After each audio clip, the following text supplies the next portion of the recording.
Hi, my name's Robbie Samuels, and among many other hats that I wear, I'm a business growth strategy coach. And every Tuesday, I share a short story with a business or life lesson and a weekly challenge as an email, and then I record it to share it with you as well.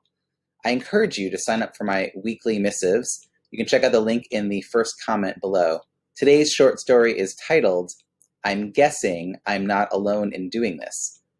So I remember the first time I was paid $5,000 to speak. And what's memorable about this is that right around that same time, I learned about an opportunity for professional development that cost about $5,000. And I thought that it was just fate that I had earned the exact sum that I needed to pay for that professional development. Now, I don't even remember what the opportunity was, but I just know that I was really excited about it. And to be honest, I think I was kind of excited about the idea of being able to pay $5,000. And that was almost as exciting as being paid $5,000. Now, it wasn't overnight, but I did eventually figure out that this wasn't a very savvy way to run a business because I was acting as if all 100% of what I earned was actual money available for expenses. And at the same time, I had no idea how to pay myself, since I was basically putting all of the money that I earned back into the business to help get it off the ground. Now, this is not a sustainable business model, and I am guessing that I am not alone in doing this. So now, years and years later, when I get paid, 30% of what I earn in my gross revenue goes to expenses, 20% for taxes, 20% for my paycheck, yes, I'm getting paid now, and 30% for profit.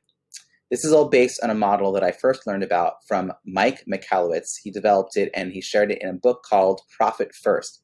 I will put a link in the first comment so you can check that out as well. Now, as soon as I heard about this model, it just totally clicked for me. See, instead of the formula being revenue minus expenses equals profit, it's revenue minus profit equals expenses, which makes sense because it's how paychecks work, right? You get the money you earn minus things like taxes and retirement, and what's left is your take-home pay. But it isn't how most entrepreneurs think about and approach their own business.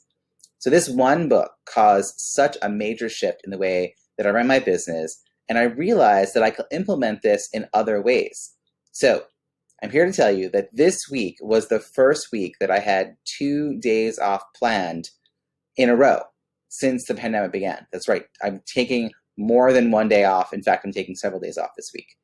Now, I had a couple of calls scheduled with coaching clients this week, and other than that, no other meetings, except for my No More Bad Zoom virtual happy hour Friday at 5 Eastern, because that just brings me too much joy for me not to host it. So just like with Profit First, what I was realizing is that the only way I get time off is if I block it on my calendar before I book client calls. Now, with that in mind, I actually have a week planned in August and a week off planned in December, which just feels magical after a year of working so hard. Your challenge this week. In some ways, this is a really simple lesson, right? I didn't earn a profit until I took out the Profit First, and I need to put vacation time on my calendar before booking clients. Seems simple enough, but the action can be very challenging. Taking action can be very challenging if your sense of work-life balance has gotten a bit blurred over this past year. Now, first thing I should suggest you do is that you assess your starting off point. So are you working weekends? Are you finding yourself at your computer after work? Finding yourself at the computer after dinner every night? Have you not taken 2 days off in a row in ages and ages? Second, set your long-term goal. Like, what are you hoping to eventually be able to do? Is that you want to stop working weekends, only work two nights a week, or maybe you want to start taking off every Friday, which my coach and mentor Dora Clark recently wrote about in an article, which I'll drop a link to because she's been taking Fridays off, and I think it's fascinating, and what a great goal to have.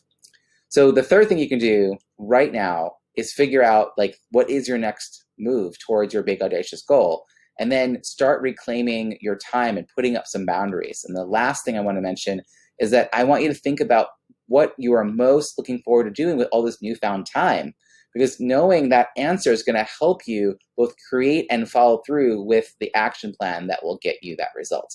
So try all this and let me know how it goes. And stay tuned for all my weekly emails. I'm actually going to be turning it into a book later this year. I've got over 3 years of these stories, and we're taking some of them and turning into a book called Your Challenge for This Week, Business and Life Lessons for Entrepreneurs. If you want to know more about that and get on the wait list for it, you can write a note below, and I look forward to talking to you soon. Thanks all.